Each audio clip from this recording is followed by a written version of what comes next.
We're talking with Maia Espinoza, who is the candidate for Washington State Superintendent of Public Instruction. Thank you for meeting today, Maia. Thank you, Kelly, for having me. Appreciate the opportunity.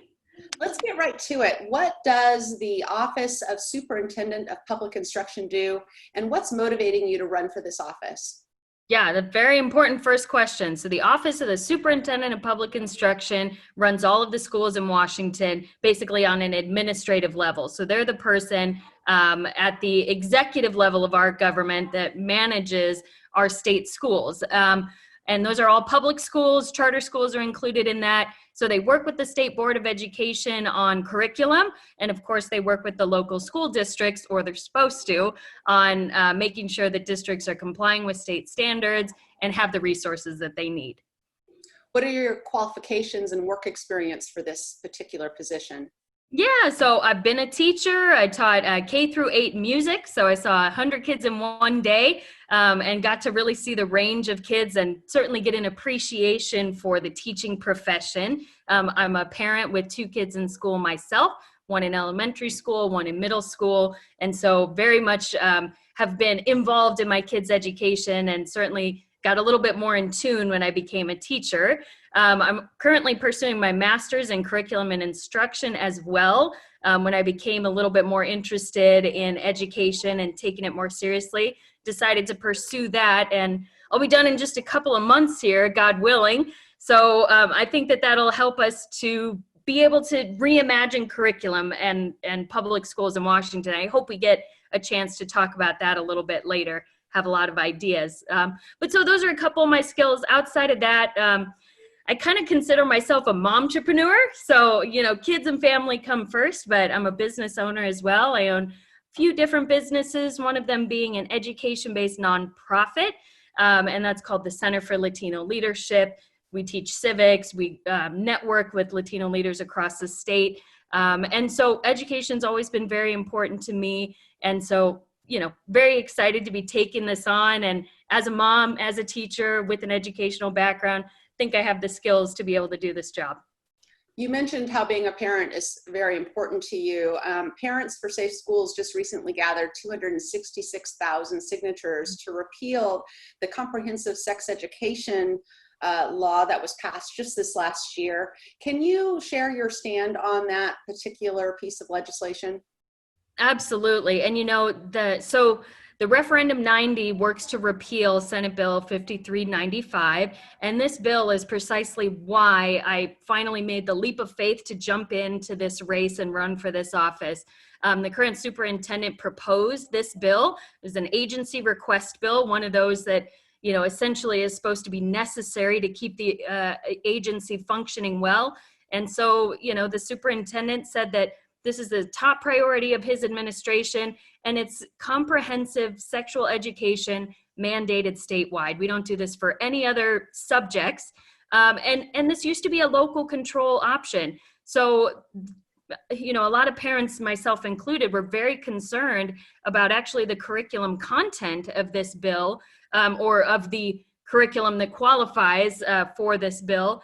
But at the end of the day, the problem is that this superintendent believes that the state knows what's best for your community and that this curriculum is going to be mandatory statewide. So my position on it is, you know, absolutely opposed to it. I think those should be up to communities. That's exactly why school districts are there. This approach was all wrong, and I don't agree with these curriculum options either for my children, for my community. Another topic in education is the budget, and in the last 8 years, Washington has increased their funding by 102%. It's gone from $13.5 billion to $27.3 billion, and still there's an achievement gap. In some schools, it's actually gotten far worse. Can you explain what you would do to turn that around? Yeah, I think it's absolutely remarkable that in recent years, we've more than doubled our education funding. And as a parent, we kind of ask ourselves, have we received more than double or even double our educational services from the state? And I think if you ask most parents, they wouldn't notice a difference. And that's unfortunate, because with this being the top budget line item in our state, we ought to be expecting more from our public education system.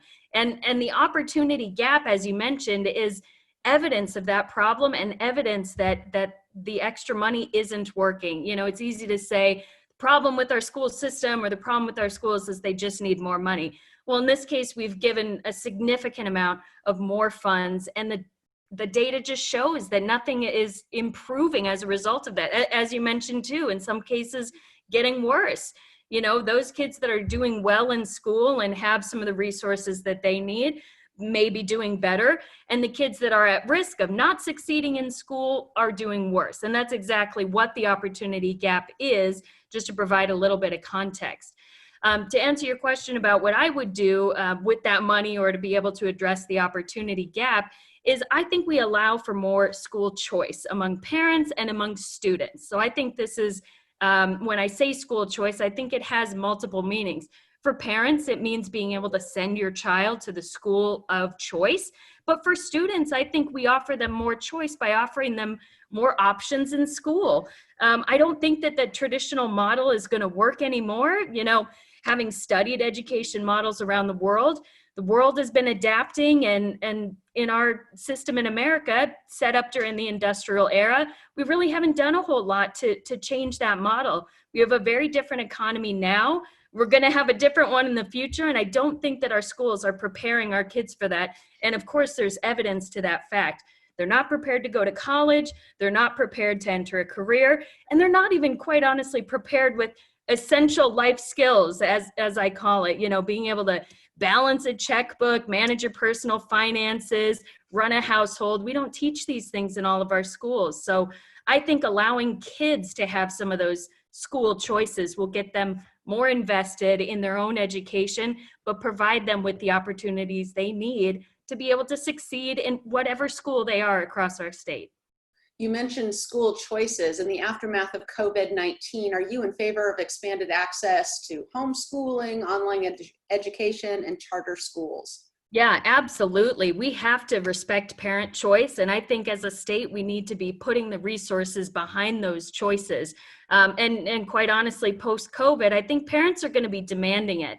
I saw a poll from USA Today a couple of weeks ago that said 6 out of 10 parents will most likely not send their child back to school in the fall. That is devastating. We need to make sure that parents have choices and are supported with those choices, whether it's homeschool, whether it's online, whether it's their neighborhood public school, a charter school, a private school.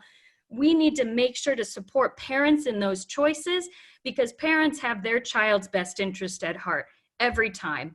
And if we are respecting the parent's choice, the student is in that discussion as well with their parents. So I think post-COVID, we have an opportunity to be able to do it differently.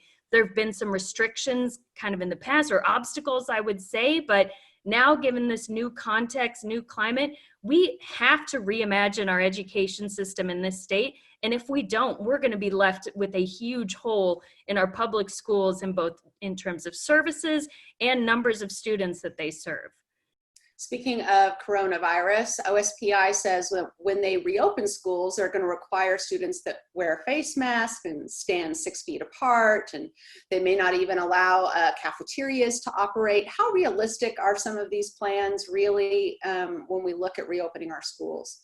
Yeah, I think, again, if you ask kind of parents in practice, or even the students themselves, they can't visualize how this would work, you know, in real terms. I watched this press conference where they were talking about, yes, schools will reopen in the fall. However, social distancing will be required, masks will be required, you know, even in some cases, plexiglass, it sounds like, and taped off desks. I mean, it's almost the worst nightmare come true, is what it sounds like to me. This doesn't sound like going back to school at all. It sounds like, you know, I mean, it's no wonder that parents are considering doing something different. I don't think it's realistic at all that you're going to expect grade school children to keep a mask on all day. I also have concerns about, especially children of that age developmentally, not being able to see facial expressions.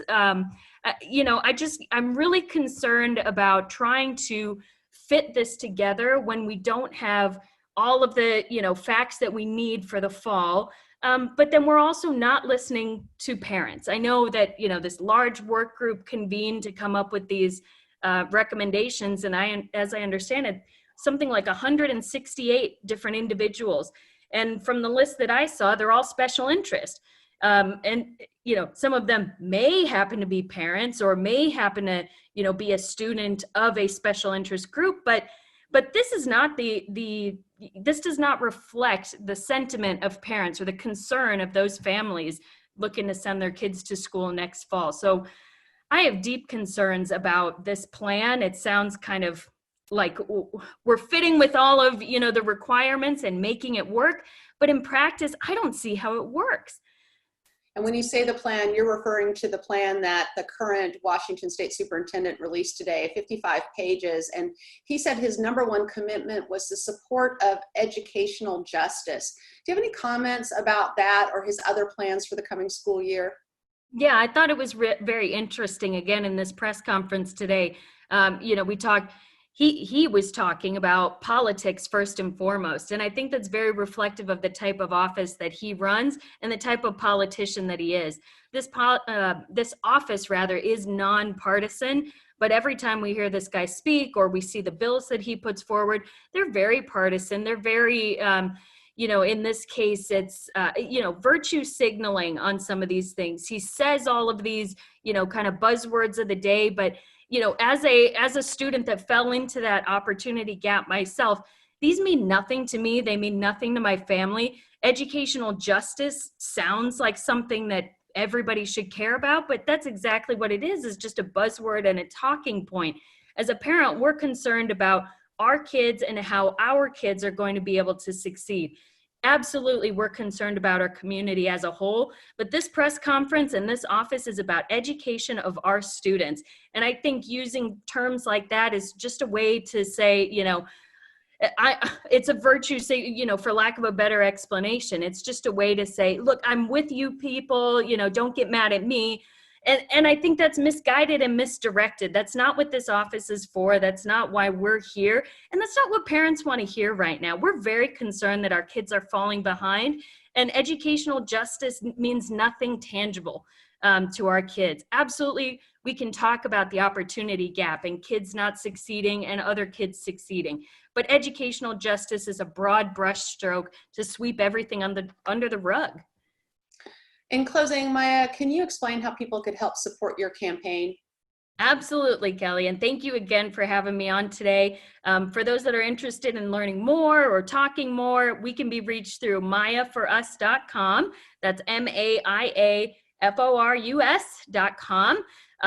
We've also, you know, been on social media at whether it's Instagram, Twitter, Facebook. We're at Maia for Us with a number 4. And of course, if you're willing to donate or help our cause, please support this race. It's a statewide race. We've got to get the word out, so every bit of support helps. Thanks, Maia. Thank you, Kelly.